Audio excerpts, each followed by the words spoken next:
Hello everyone, welcome back to my channel Learn with Shagun, where you find videos regarding English and sciences. In this video, as you can see by the title, it is regarding acid and base character of amino acids. I had uploaded a protein series on my channel and this video is a part of that series only. So let us jump into the video where we are going to know whether the amino acids are having acidic or basic character और they might be having both. Amino acids ऐसे substances होते हैं जो acidic और basic दोनों characters show करते हैं and such substances are called amphoteric substances. Amphoteric substances ऐसे सब्सटेंसेस होते हैं जिन्हें अगर आप एक बेस में डालेंगे तो they behave as an acid, और अगर आप उसी सब्सटेंस को एक एसिड में डालेंगे तो it starts behaving like a base.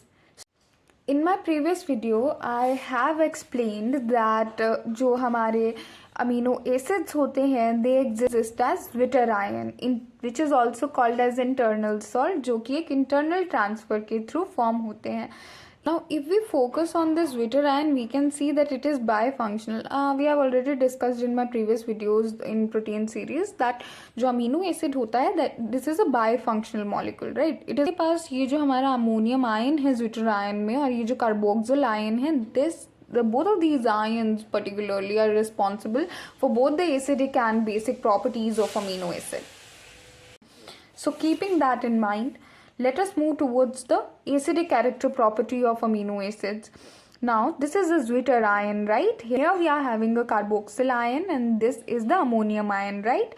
So, होता क्या है कि जब हम इसे एक बेस में डालते हैं, इसका जो हमारा अमोनियम आयन होता है ये क्या करता है, ये अपना एक hydrogen ion which is also called as proton उसे डोनेट कर देता है और दे देता है इस हाइड्रोक्सिल आयन को. जब ये अपना प्रोटोन एक हाइड्रोक्सिल आयन को दे देगा तो इट इज़ वेरी ऑब्वियस कि वहाँ एक वाटर मॉलिक्यूल की फॉर्मेशन हो जाएगी. सो अब हाइड्रोजन आयन डोनेट करने की वजह से ही इसे एसिडिक माना जाता है, क्योंकि as we are familiar to Bronsted Lowry concept, कोई भी ऐसा सब्सटेंस जो कि प्रोटोन को डोनेट करता है that is regarded as acid, right? तो इस वजह से we can say that in this particular reaction or when the amino acid is dissolved in a basic solution, the amino acid behaves as an acid. We are clear with this, right? Now let us move towards the basic character of amino acids. Earlier we discussed कि क्या होगा अगर हम एक amino acid को dissolve कर देते हैं एक बेस के अंदर. You know, the basic solution is called alkali, right? तो अब हम ये देखेंगे कि क्या होगा अगर हम एक अमीनो एसिड को डिसॉल्व कर देंगे एक एसिडिक सोल्यूशन के अंदर. तो यहाँ पे again we are considering the Zwitter ion. Zwitter ion में हमारे पास एक अमोनियम आयन प्रेजेंट है अगेन और एक हमारे पास कार्बोक्सिल आयन प्रेजेंट है.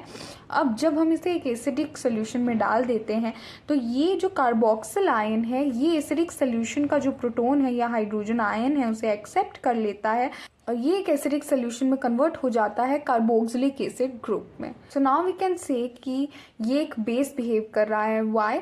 क्योंकि again according to Bronsted Lowry concept कोई भी ऐसा substance which accepts a proton और a hydrogen ion is regarded as a base. That's why हम ये कह सकते हैं कि in this particular solution or a reaction our amino acid is behaving like a base. So what did we see over here कि अपने ammonium ion की वजह से ये बिहेव कर रहा है एज एन एसिड और अपने कार्बोक्सिलिक एसिड ग्रुप की वजह से या फिर कार्बोक्सिल आयन की वजह से ये बिहेव कर रहा है as base, because this accepts the hydrogen and this donates the hydrogen, right? So जो डोनेट करता है हाइड्रोजन दैट इज एसिडिक और जो एक्सेप्ट करता है that is basic according to Bronsted Lowry concept. तो हेंस इसके पास दोनों ही ऐसे ग्रुप्स प्रेजेंट है, ये बाय फंक्शनल है, इस वजह से ये एक्ट कर रहा है as an amphoteric substance. Now another thing at the end of the video I would like to discuss this little thing कि जो एसिडिक कैरेक्टर होता है हमारा यहाँ पे अमोनियम आयन का that is more than that of the basic character of carboxylic ion. So that's it for this video. I hope you found something useful in this video, and for more videos like this please subscribe to my channel and don't forget to share your feedback. Thank you.